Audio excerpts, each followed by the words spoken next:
We are Onyx Imaging. We are the highest rated and most reviewed printer service center in Oklahoma.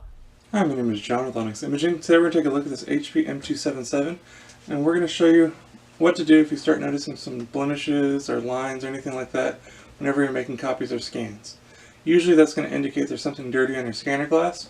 So the first place you're going to want to start is by opening up the top of your scanner and just kind of looking over your glass, seeing if you see anything on it physically, any little black spots, tape, things like that. And that's going to give you a good idea of where you need to focus a lot of your cleaning on. Also, you notice there's two separate pieces of glass. You have a large piece of glass here for your face-down flatbed copying, and there's a small strip of glass here on the left. And what this small strip of glass is for is whenever you're using this top document feeder for your copies or scans, all that's being copied or scanned right here on this little piece of glass on the left side of the printer. So that'll also help you troubleshoot and figure out which piece of glass you need to focus most of your cleaning on, depending on when you're seeing those blemishes occurring. If you notice it for when you're using this top document feeder, then you're really going to focus most of your cleaning on this little piece of glass on the left. If you notice it when you're doing your face-down copies, then you want to focus most of your cleaning here on this big piece of glass. So that's just a good troubleshooting tip, so you can kind of focus in on wherever that cleaning needs to be done. Once you get that all figured out, all you need is a lint-free cloth, your favorite glass cleaner. If you don't have any glass cleaner available, you can use something like rubbing alcohol, but glass cleaner is definitely preferred. Other than that, the biggest tip I can give you is to please always apply your glass cleaner directly to your cloth. You never want to apply your glass cleaner directly to the glass on the printer. If you do that, you run a high risk of the cleaner seeping underneath the glass, and that's going to cause a lot more problems than you started with. So please always apply your cleaner directly to your cloth, never to the glass on the printer.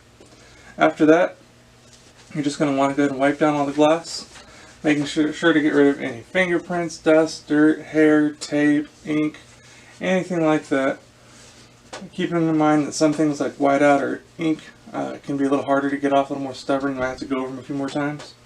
But once you're happy with the way everything looks, make sure you give it one more last visual inspection. You don't see anything else sitting on there somewhere hiding. Once you're happy with the way everything looks, I'd recommend doing a couple test copies or a couple test scans.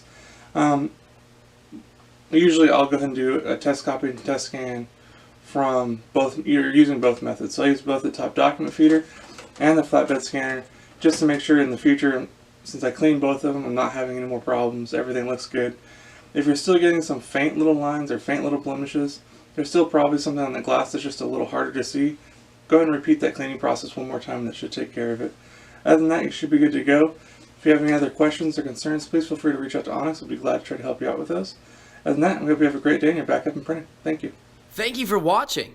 If you're interested in how you can receive free labor on all of your service calls, as well as how to qualify for free printer upgrades, contact us today. We are here for all of your printer and office supply needs.